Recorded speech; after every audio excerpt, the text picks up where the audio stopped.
Good afternoon, everyone. Welcome to edition of US 2025 Trump Tech and everything else. My name is Tilan Vikramasinghe. I'm the head of research for Maybank Securities in Singapore. And with me, we have a really very special guest, Dan Ives, who's joining us. He's a global head of technology research at Wedbush. As you know, Wedbush is Maybank's US equity partner. He has spent nearly 2 decades in Wall Street covering tech, and now he's here in Singapore right after a whirlwind tour of Asian countries talking about the AI revolution and the disruption that is going to bring to all the sectors that we look at. And he's also a regular presenter in global media as well. So welcome, Dan, to the show. Great to be here. Great to be back. Yeah, good to see you. Now, we have a lot to talk about, a lot to cover, so much happening. But let's start, I think, with the biggest news that was out last night. NVIDIA, not as overwhelming as, people expected, despite some very strong numbers from the Blackwell sales and so on. Is NVIDIA still the godfather of AI stocks? So should we really be thinking about who's coming next in terms of the horizon? I mean, if you're waiting for who's next, you're gonna be waiting a long time. Because look, I just continue to think there's only one red phone to get these chips, and it's the godfather of AI, Jensen NVIDIA. And that's why you look at these numbers in terms of the data center build out, Blackwell, guidance, and I think that's probably, probably even a billion conservative. There is nothing here that makes you, in any sense, bearish or any even sort of crack in the armor. And I think it just continues to be this as this is digested. I think there's a stock that ultimately goes to all-time highs. We are in year 3 of an 8 to 10 year build out of AI. And look, as I always say, like the bears can see AI in spreadsheets when they're in hibernation mode in their caves. They've missed every transformational tech stock the last 20 years. They'll miss the next on NVIDIA. Got it. Got it. So year 3 in nearly a decade cycle. So still very early on. It is 10 p.m. in the AI party. It was 9 p.m. That goes to 4 a.m. And I believe there is so much room ahead of us across chip, software, and the whole AI revolution playing out. Look, haters hate, right? And they're always going to try to find some cracks in the armor. There are none there. And even when it comes to DeepSeek, I think that is one where at the end of the day, that actually catalyzes more demand for NVIDIA as models get cheaper. Okay, let's expand on that. That was my next question. I mean, there's a lot of interest in DeepSeek. We've seen a lot of the Chinese tech names, running because of the whole DeepSeek story. Can you give us a bit of background on how real is this? Sure. And then, how do you see this playing out for NVIDIA? Look, there's a better chance of me being an F1 driver here in Singapore than DeepSeek spending 6 million and not using next gen NVIDIA hardware. So let's separate the fairy tale from reality, right? I mean, it's hundreds of millions they spend and very likely use next gen NVIDIA hardware. Now, it's a great model. No one denies that. I mean, from an open source perspective. But the concept that they were able to do this so cheap and then buys big tech spending 325 billion, that's something that was way off base. And it comes down to NVIDIA. The models will get cheaper, whether it's China, US, Thai, whatever it may be. But that just means more and more GPU capacity. Right. And I am not of the belief that this means that NVIDIA is on the outside looking in. And I think, look, it's going to continue to be a guilty till proven innocent. And I think China tech was oversold. I think BABA continues to be the best way to play China. But to believe that DeepSeek for 6 million did something while other tech companies are spending hundreds of billions, I mean, that's, in my opinion, that's more of a fairy tale than reality. Right. So this is kind of like the early days of the PC revolution. I mean, PCs are very expensive. That meant that the overall applications were quite hard to come by. But then we saw Moore's law taking place and a lot of capacity coming in and prices falling. And prices falling means more demand. But look, we're gonna have 2 trillion of CapEx next 3 years. I Hmm. mean, that's why it's my view is like the derivatives all are going to start to play out from chips to software to consumer tech to infrastructure to data center. And I think to get caught up, whether it's Trump policy, a lot of these sort of articles, in terms of like CapEx build out and everything like that, as someone that's covered tech 25 years in the street, that's how you miss every transformational tech stock from Meta to Apple, Tesla to everything else. Right. Got it. Audience, please use the Q&A box and you can ask your own questions directly to Dan. I will be picking on those questions as we continue this conversation. So do All that. questions welcome. We can even have sports questions, like food questions. I mean, we can go down a lot of different routes. Brilliant. Let's start with a big question. Trump, right? I mean, I want to get into stock specific questions, Of but course. we need to kind of get our head around Trump. Trump, can you help us understand how should we think about the Trump administration when it comes to tech? There's a lot of uncertainty around tariff, the US trying to kind of pigeonhole and block China. There's some discontinuations of taxes, tax breaks or credits even on EVs, and there's also Stargate. Mhm. So many moving pieces here. So can you help us kind of rationalize what the administration is thinking? Look, first off, I think the best thing that ever happened to big tech is Trump. I wish just level set. Biden was a disaster regulatory wise, bureaucracy, red tape, FTC con, who probably went back to Ivy League academic, um, lack of innovation. So when you think about this, as the dust settles, Trump, we believe, is ultimately bullish for big tech. Now, these all a game of high stakes poker.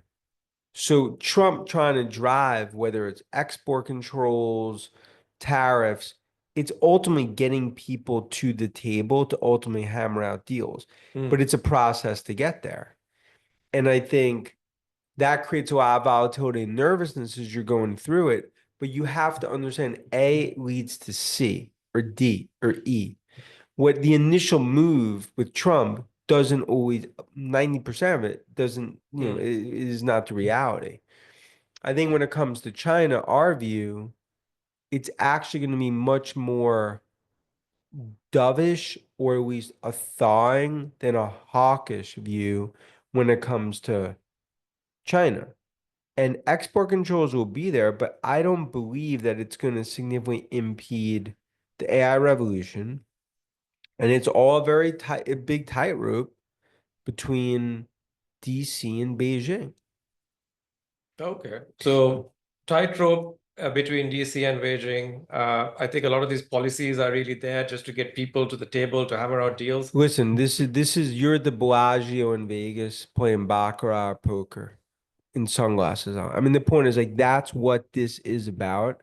And I think as much as possible, like trying not to get caught up in some of the narratives is ultimately, I think, how you make money because the fear, the fear is so high right now because of I'd say 110, 10 being the worst. Like let's say COVID March 2020, 8.5 right now. Right. Because of Trump policy, this DeepSeek, worrying, is this an AI bubble, just like .com bubble? But the difference is it's the fourth industrial revolution, it's the biggest tech trend we've seen in the last 50 years. Trump is not going to collapse that, but it's a process to get to ultimately some sort of deal between DC and China. Got it. Got it. Okay. That's a good way of looking at it. Now, actually, one of the questions that I've been having, I was looking at the presentation that you have, that you were that you send to clients and things like that. And one of the things that kind of really caught my attention was that margin expansion for most of the tech universe, whether it's AI, enterprise, cybersecurity, that's going to slow because they have to invest a lot more in infrastructure and build capacity. Now, when you think about conventional investment cycles, and take manufacturing, for instance, right? When you put infrastructure and capacity, you can model after that capacity comes in, what point margins start to go up, volumes go up, and so on. Now, how should we think about AI? Because right now, it's really hard to kind of put a finger on what the use cases are and how it's really going to drive and operationalize efficiencies. Look at names like Palantir, the Messi of AI. I mean, that's a good example of like that went from, one of the most hated names in the market to a stock that's a 10 bagger because Right. Carp and Palantir are leading the use case monetization AI. Look at Snowflake. Look what I believe in ServiceNow. Look what's happening at Salesforce.com. The monetization themes on the enterprise are actually happening in front of our eyes. Rome wasn't built in a day, neither will AI. But from a margin perspective, no investor wants their tech company to underinvest during this period. Because guess what? You get a margin lift and you underinvest or free cash flow, you could basically be making a bet that seals your competitive edge in perpetuity. It is an arms race playing out in big tech. And you'll have some, we'll call them air pockets between the CapEx and the monetization. But I believe the monetization starts later this year, especially in big tech. Got it. Got it. Who, I mean, when we think about the last few sort of tech cycles, and you suddenly had these superstar winners kind of appearing from nowhere, right? I mean, Zoom was one example. Sure, Like no one thought about Zoom, and suddenly Zoom was everywhere, and so on. Are there stocks like that that we haven't even thought about yet that you're seeing in the horizon that might go that Yeah, I really think big? like that, but there's names like, I mean, you could say that about Palantir a year ago. I'd say like there's names like Innodata, INOD, Aqua, nuclear build out in terms of what's happened there, like Elastic, ESTC, Snowflake, Mongo, which I view as kind of like, really some of the biggest players over the coming years. Because it's going to be about use cases and the disruptive themes playing out, not just on enterprise, but on the consumer side. But that's even more like when you look at things like AppLovin, like Serve AI, which is like a robotics company. Right. Like we are just in the beginning of autonomous and robotics future. Okay. So let me put a pin on that because I've got a audience question here, and I think that kind of really ties in with that, with robotics and things like that. Will AI become sentient? Um, Look, I mean, my view is like AI, like we're only in, if it's a baseball game, 9 innings, we're in the first inning of where AI is going to play out. I mean, there are going to be some or other variables, but I think agentic AI and true AGI, where OpenAI is taking this, are some of the paths. I think physical AI, robotics, autonomous are going to be some of the key areas that we see this going down. So, look, I believe this is the biggest transformational tech theme we've ever seen. Take .com, social media, cloud computing, add them all times by 10. Okay. So maybe a little bit time to wait before full sentience. But look, we're in year 3 of an 8 to 10 year build out. Mm. And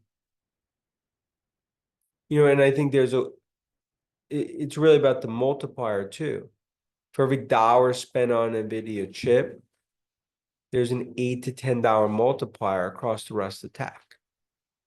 That shows more and more where this is all heading in terms of software infrastructure and the rest of tech. Okay, I think that kind of there was a question from the audience saying the huge amount of dollars being spent by firms on capex for AI. How would firms monetize the spending?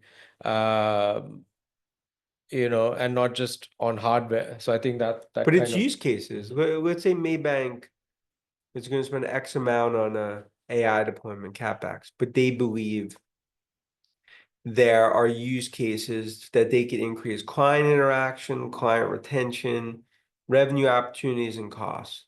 I mean, I could tell you like a lot of examples of AI use cases where companies are spending 5, 10, 15 million. Mhm. They feel like they're getting it back in 6 months. And just look, it also goes back to like, if the smartest tech companies in the world are spending 325 billion Mhm. on AI and just overall capex, 100 billion increase year over year, betting against that theme is, in my opinion, it's a loser's bet. Yep, for sure. Okay, so let's get into some stock specifics. And the stock I want to kind of talk about is Microsoft first.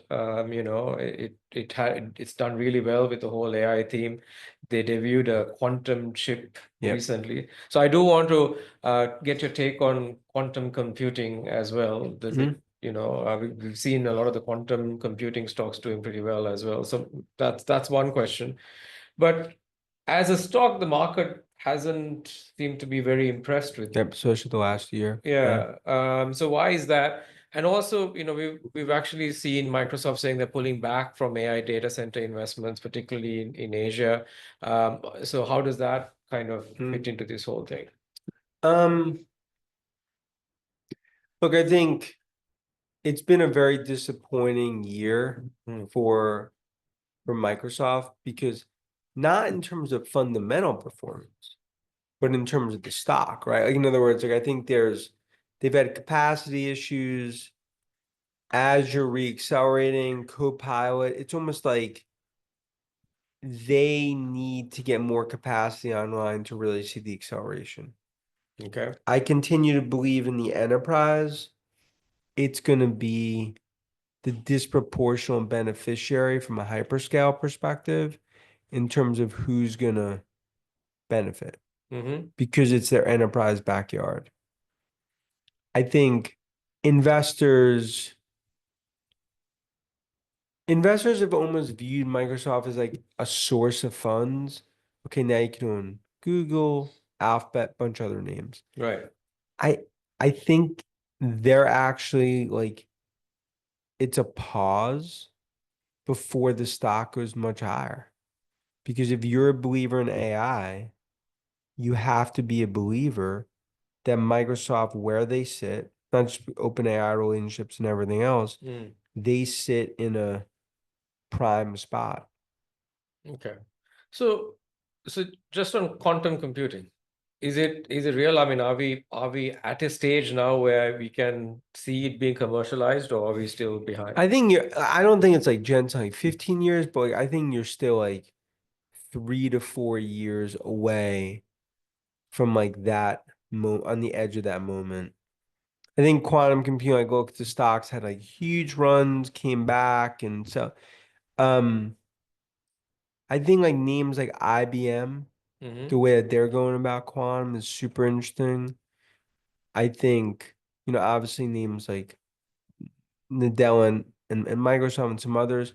So there's, INO Q, D-Wave, bunch of other. I mean, there's obviously like a lot of pure plays. I do believe like someone actually like an IBM could potentially be one of the big beneficiaries when it comes to quantum. Okay. Actually, let's stay a bit longer on IBM. I mean, now this is when you talked about the Magnificent Seven and so much, we really haven't heard much about IBM. And the stock's doubled. Yeah. And I Yeah. think, Arvin, who I know well, I think IBM is an example of a company like that's a name like that could still have a 30-40% upside because you got the install base, you have a massive sales channel. Mm.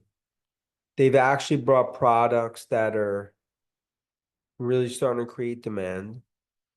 And I think that continues to be one when you think about AI and the opportunity. And look, and that's also one that could easily get re-rated too in terms of IBM. So I think it shows that you're going to have a lot of names Mm. where you look at the stocks over the coming years, and the stocks have had huge moves as they monetize their install base. Okay. So something to look forward to with IBM. Yeah, and I think it shows it's not just about Mag 7. There's gonna be a lot of other plays in terms of big tech. Got it. Got it. Now, yeah, so there was a question on if one has some IBM stock, it's best not to sell the stock right now. I guess To that's what. get the popcorn out and continue watch that stock go higher. Okay, I think fair enough.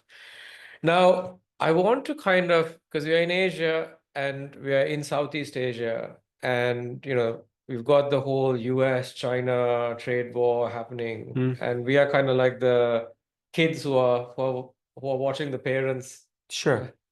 fighting it I, out. I like that one. Yeah. Right. So how do you see Southeast Asia in this whole sort of AI paradigm? There's a lot of data center investments that are going Well, into yeah, Malaysia, yeah. for instance. Singapore's has some of the most profitable data centers, I think, in the world. So how do you see all these export restrictions and things like that Yeah. impacting Southeast Asia? Yeah, and I could tell you, like, if this is like my fifth trip coming here in the Mhm. last 2 years, it's probably the most negative that I feel like it's been since maybe like early 2023. Okay. And the reason is because, so many of these names have gotten crushed. Data center, second, third derivatives throughout a lot of these countries, right? Whether it's Malaysia, some of the stuff in Thailand and others. I think Southeast Asia is almost like they're caught up in the like Wild Wild West battle. They're almost like in between the two. And there's gonna be a lot of volatility as that takes place because it's like this is gonna happen over months and potentially maybe even, a year.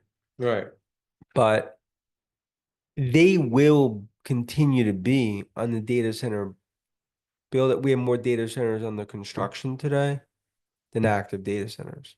Mm. So they will be a major beneficiary. I just think volatility is going to be there, political risk, but you have to ultimately like see through things to understand like where the growth opportunities are. Right. Gotcha. So, But it's easier said than done, right? mm, Because in other words, like I like your analogy in terms of like cheap because like it's it's such a volatile time, but it's not because even just volatile in terms of like political sort of headlines. It's the real impact that that could have on some of these derivative names. mm, And I think that's what makes this so nervous, specifically like in this region. yeah. Yeah. That's right. So, I mean, and that's the thing. I mean, so far the region's managed to kind of stay neutral between all these great power moves. but what happens if we have to pick sides and the technology gets restricted? The US, if you serve a US major, you cannot serve a Chinese company and Yeah. all those sorts of issues. And that's like a less than 5% chance. Like, it was like that's the more draconian scenario that we don't see playing out. I mean, it's my view, spending a lot of time in DC, that ultimately like a deal gets done. Like Right. we view it less as a decoupling and more eventually to some sort of deal. Because look, the reality is like US needs China, China needs US. Hmm. You could argue it all day long. It's the reality. And I do think when it comes to AI revolution, for Trump, it's a balancing act. Because in one way, you want to act like if your parent kid does something, go to the room, can't have dinner, can't go out with your friends. And then like an hour later, like, oh, you come down for dinner. Okay, go out with my friends? Yeah, but just be back by 9. I mean, the point is like it's Hmm. one where you need to sound authoritative, but then there's a reality of the situation. Hmm. So Be that's you need to be pragmatic. pragmatic and remember, like when Trump got inaugurated, big tech was all in that room. Hmm. He's getting his advice from some of the best out there. Musk, Jensen, Cook, Zuckerberg. Yeah. Yeah. So out of all those names, one name I want to pull out is Elon. Mm. Trump says, run, Elon, run on the whole Yep. Doge initiative. And it seems to be showing up in Tesla share price. Mm. And you've got all these Chinese EVs and the competition heating up. The other day, I've drove one of those BYDs, and Oh, how is it? So how was your experience I mean, with that? it was fantastic. The build quality, the feel was pretty amazing. So you're keeping an outperform on this stock. You're quite bullish, and you're saying that market cap of what, 2 trillion, Mm. right? What's driving your conviction? And also, if you can speak specifically on all these Musk Mm. distractions. Look, I continue to think the best bet Musk ever made was on Trump. It was the bet for the ages. Because it's my view, 90% of the value in Tesla going forward is autonomous and robotics. The autonomous roadmap will be massively accelerated under Trump. Under Biden, there was really no federal roadmap. Hmm. Um, Musk having a front row seat in the Trump White House is bullish. Like, it's like there's so much that I believe could be positive in terms of for Tesla, whether in China, and just driving more and more policy and also a deregulatory environment. I Hmm. continue to think the biggest risk for Tesla was regulatory. And that now a lot of that is off the table. That said, Doge, look, I'll be the first one to tell you, like, did I expect him to be this involved?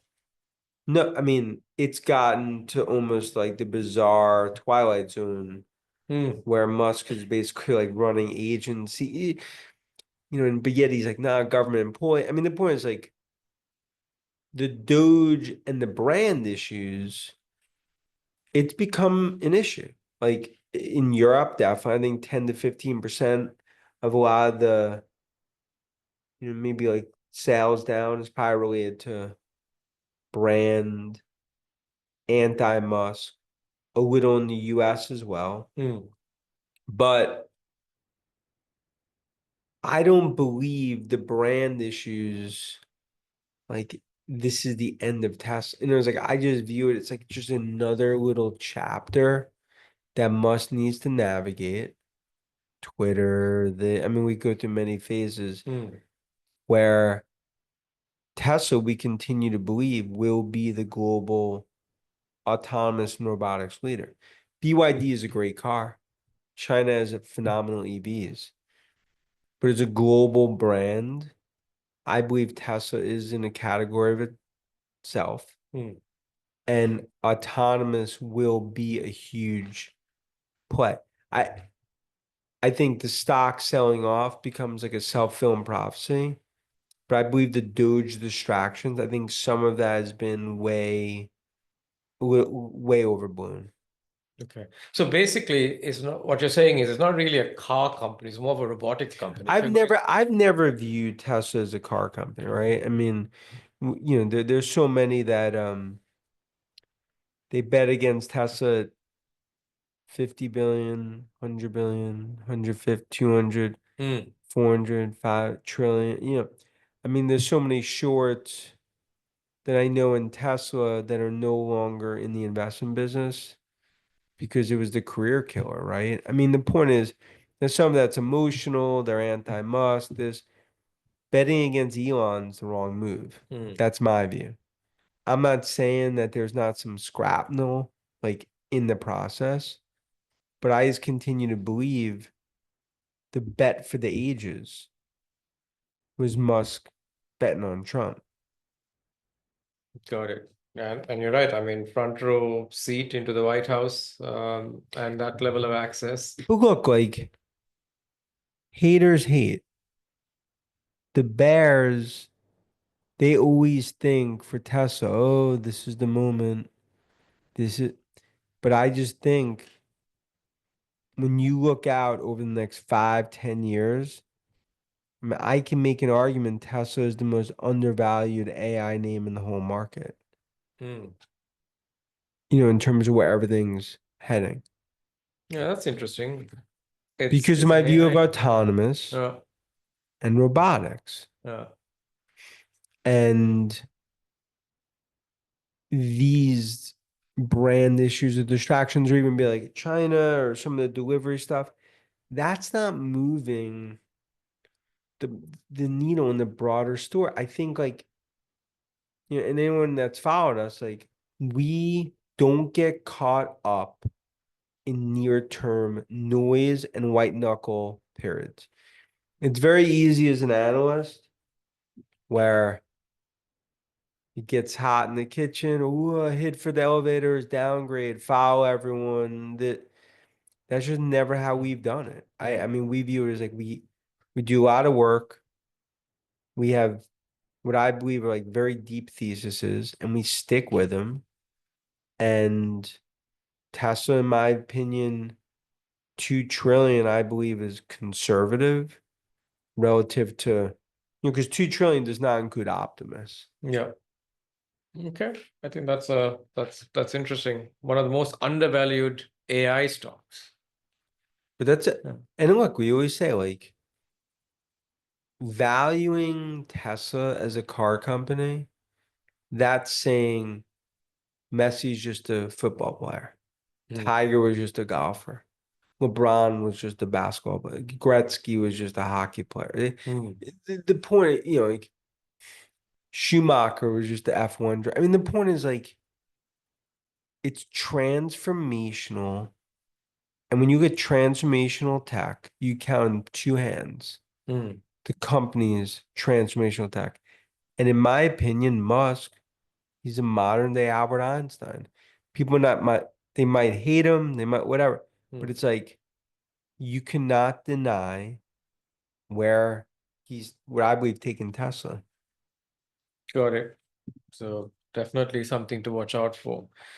Now, I want to talk about another Mag 7 stock, which is Alphabet, which again has been one of the underperformers and a bit of a rough start Mm. to 2025. Um, what's going on there? And do you see a turnaround? I mean, I think some of the parts 60 to 70 upside, dollars upside now. I think it's just one like some worries about antitrust. Look, Google Cloud, Hmm. I think was very strong, but maybe people are expecting more. Look, they're just starting the monetization on the cloud side. Advertising continues to look more and more stronger. I think when you look at things like Waymo and others, those could potentially be some of the parts, other things that drive this. And when you think like the consumer AI revolution, like Meta, Alphabet, Apple, I believe are the three best ways to play it. Okay, got it. Now, one of the things that, when you think about AI is, and you talked about regulation and how, you'll see deregulation in the US, but, you have increasing amounts of cybersecurity issues, deep fakes and things like that that are happening. And a lot of global governments are taking these into account. How do you see regulation evolving for the AI space? And Mm. maybe, from a more global point of view, like, I mean, we know that Europe is being very, very aggressive, right? To an extent where they're trying to control every single aspect. Asia, we haven't seen that level of regulation, but there are significant concerns around cybersecurity and deepfakes and things like that. So how do you see the regulatory landscape I think a evolve? lot of it's self-regulation. I mean, in other words, like, do you want a bureaucrat that still is walking around with a BlackBerry Hmm. to be defining your regulation, what you do as a consumer? No. I mean, and I think Europe's a perfect example. I mean, I was there last month, like it's some dark days. I mean, regulatory is the chokehold for innovation. Then look here, self-regulation you're gonna have. Eventually you're gonna have more guardrails. But a lot of it, I believe, is gonna be self-regulation. Hmm. But in this arms race, regulatory, increased regulatory, it's the chokehold.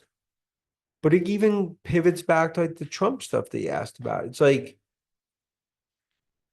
I believe like in the Biden era, I mean, that is probably the most regulatory environment we've seen in the US. You could argue in the last 40 years. But you're in the biggest tech transformation in the last 40 years. Hmm. So I think a lot of it's gonna be self-regulation, but it's a very fine balance Hmm. because there's gonna be some accidents, there will clearly be some oversteps, but we're driving a future where I believe as an 8-year-old, you don't need to get a license because it's autonomous Yeah. over the. So I'm just saying, like that's my view. I think like regulatory is going to be there, Right. but I think Europe is a good case study. And you see, like when they had like in Paris, like they're really trying. I think Macron and those like to establish it as a kind of like an AI innovation center versus the rest of Europe. It's look, I know so many startups that have left Europe, going to Hmm. US, Middle East, Asia, just given regulatory. Yeah. It's that too much regulation, you're just going to kill innovation. Look, like I'm not saying that regulatory, there's not some positives, but too much regulatory, it kills Hmm. innovation. Hmm. And it just then it's hard to argue against that. Okay. I've got an interesting question here, and just coming back to NVIDIA, and it says NVIDIA GPUs were de facto standard in pre-training models.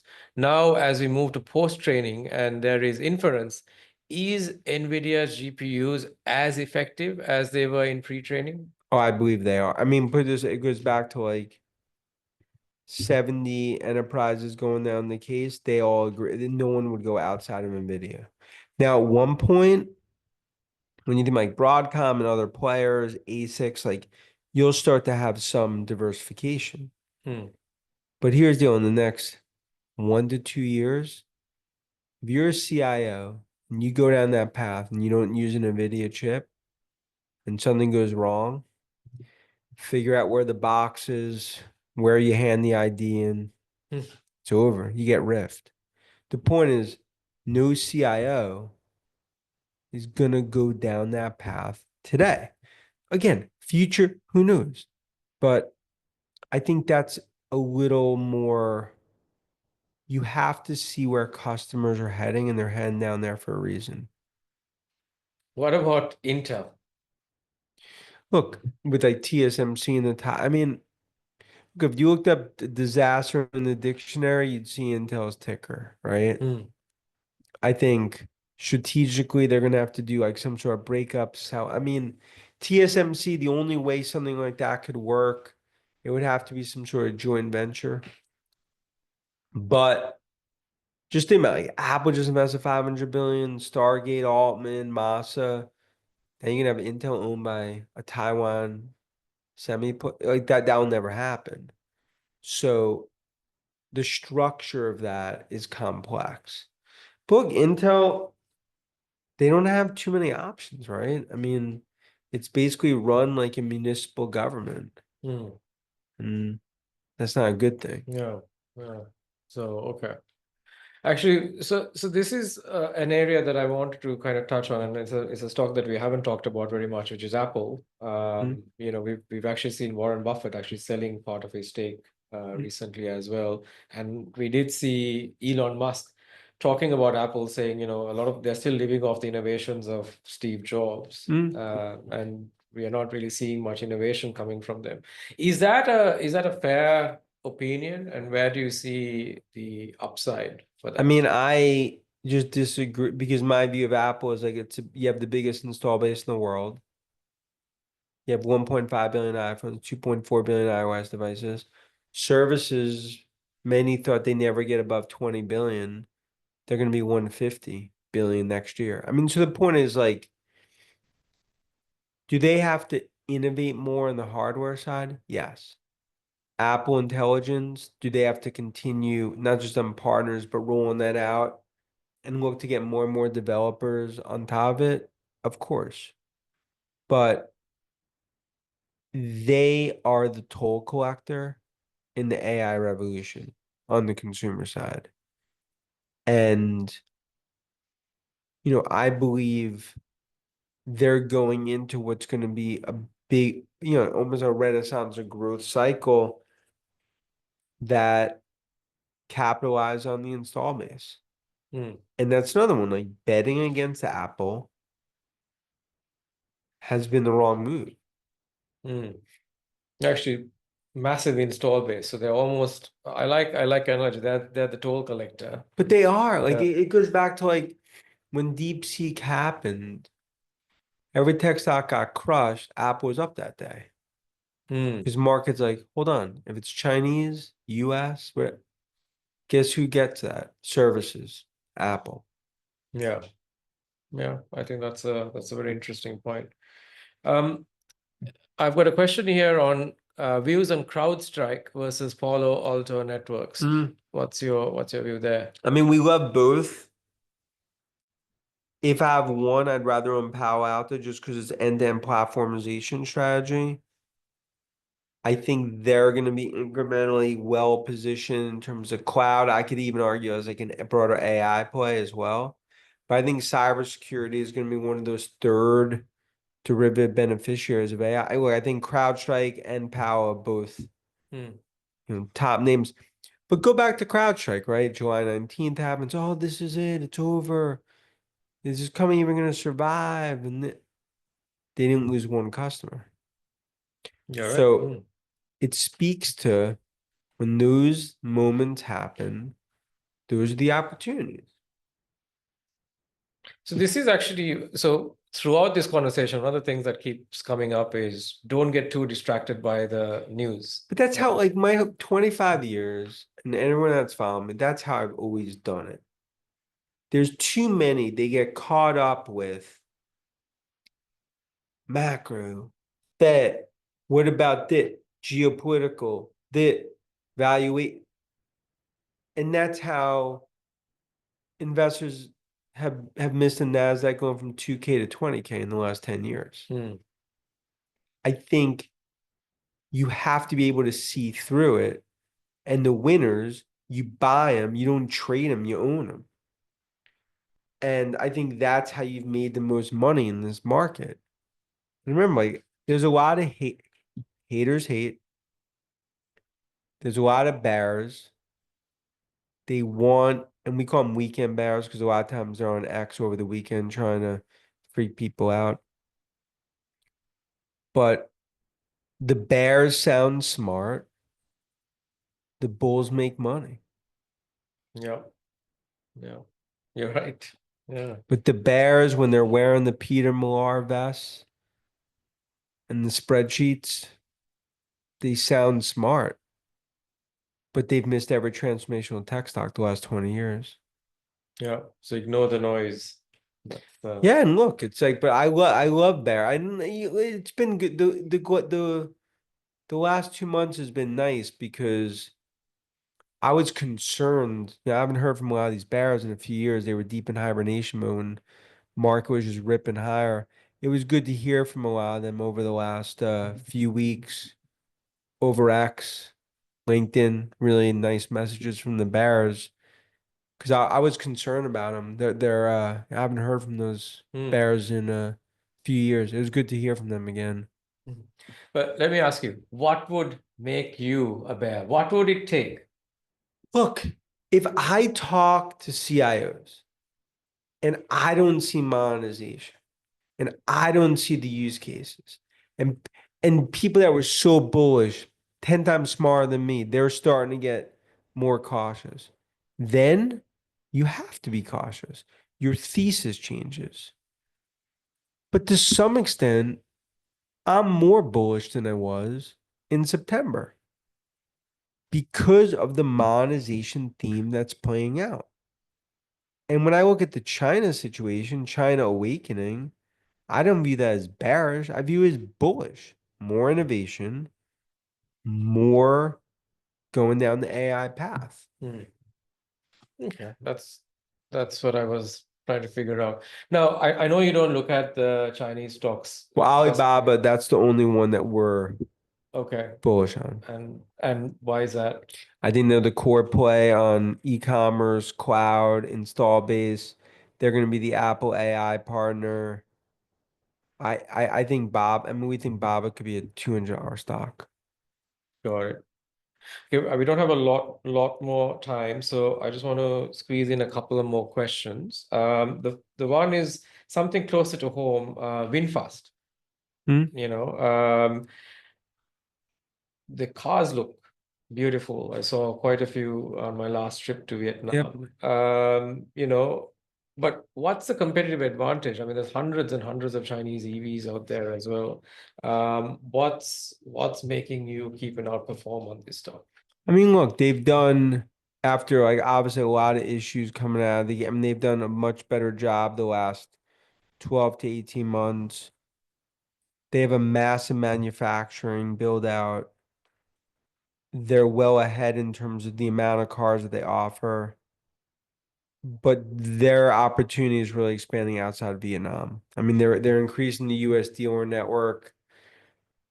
I mean, they're a survivor, like in terms of just their backing, in terms of Vin Group. So when you look at EVs, there's a lot of names that disappear. I view them as actually a way, sort of a smaller way to play, the EV market. Mm. And I actually think they've done a much better job the last, few quarters. Could it be that one of the competitive advantages is that they're not Chinese? So, Well, their competitive advantage, obviously in Vietnam, their manufacturing facility, culture is very strong there. mhm. And I've been there a bunch of times. I think they have a very good culture, very good I mean, they have like a lot of like who's who, from like former big OEMs. I think VinFast is one. Like, look, it's tough. Going public is not easy, especially when you're foreign automate, right? It's like it's tough, but I think you got to give them credit, and I think don't count them out. That's why we're bullish. Got it. Okay, final question, Dan. So from everything I hear, Mag 7 really hasn't had a great start to the year, but you remain I bullish. think lows for the year I think we're basically close to what the lows for the year will be. Okay. What are the three stocks that you would buy right now? I If your don't hands I can be don't Nvidia, Palantir, and Tesla. I mean, to me, those to me are the three core plays in terms of just very, very high conviction. And they, of course, there's many others, pick which of your children you love the most, but Hmm. those to me, and look, I think Palantir is $1 trillion market cap in the next 2 to 3 years. Wow. Okay. All right, Dan. But thank you for being this awesome questions, and you do just such a great job, with this and just I think on social and just representing Maybank. Thank you. Thanks, Dan. Yeah. Thanks for coming in. Really Thank good to you. see you. See. And thanks everyone for joining us. Thanks for all your questions. And we will have a recording of this as well available later on today. Thank you.